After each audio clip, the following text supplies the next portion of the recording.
Mana men bugun 2 kun bir opamiz olamdan o'tgan edi. Shu opamizning singlisini oldiga keldik. Assalomu alaykum opa. Alaykum assalom. Yaxshimisiz? Opa, siz qayerdan bo'lasiz? O'zingizni bir tanishtirib Men bersangiz. O'zbekiston Surxondaryodanman. Aha.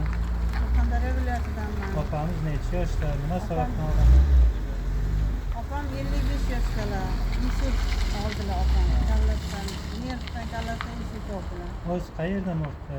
Hozir kecha biz Istirada edi, Chesnakovada edi opam. Bu yerdan olib biz endi har kun kelasizlarni uzoqlik qilgani uchun anavi Domodedovoga yubordik. Domodedovoga morozinlikka Opa, sizga hozir murojaat qildingiz, stop qiling Otabek, yetarlicha pul yig'ildi dedingiz. Yetarlicha sizga pul yig'ildimi? Biz qarang, doktordan olguncha morg hammasini rozi, yarmiga bo'lguncha olganlari uchun rahmat hammalariga.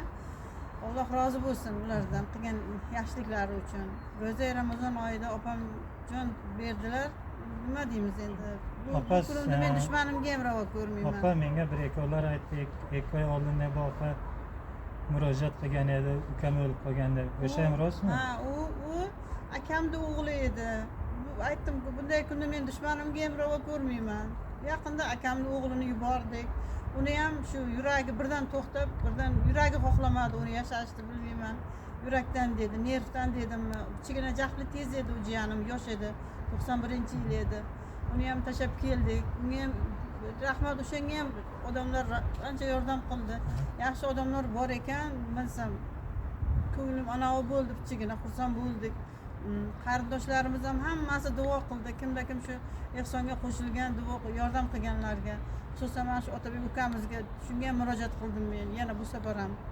Endi bilsam bu ko'rgilik opam shunday bo'lib qoldi. Akalarim, opalarim o'z mana shu opamizga yetarlicha mablag' yig'ilibdi. Boshqa iltimos sizlardan pul tashlamasizlar. O'zi Ramazon oyida kimki ehson qilgan bo'lsa, qilgan ehsonlariga rozi bo'lsin. Allohim birga ming bersin. Opa, bu opangizni qachon jo'natasiz? Opam endi 14ga ekan, mashina reys dedi. Shunga biz birdan aeroportga qo'yib keldik opamni. Чтобы yana borib bezovta qilmanglar.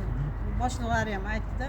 Hammamiz borib shu aeroportga qo'yib keldik. Ertalab nasib bo'lsa, juma kuni ertalab soat 9ga uydagilar kutib oladi. Akamlar. Boshqa nima deyman opa? Rahmat, Otabekjon, rahmat sizga. Ko'p o'ylanmang, uzoqlamang. Rahmat. Bu o'lim har birtamizning boshimizda bor. Mayli, kim shu, agar bo'lsa mening telefon nomerim bor, o'zimdan so'rasin, men ko'rsataman. Mana telefonimga videolar bor, opam. Endi men hammasini ko'rsatishga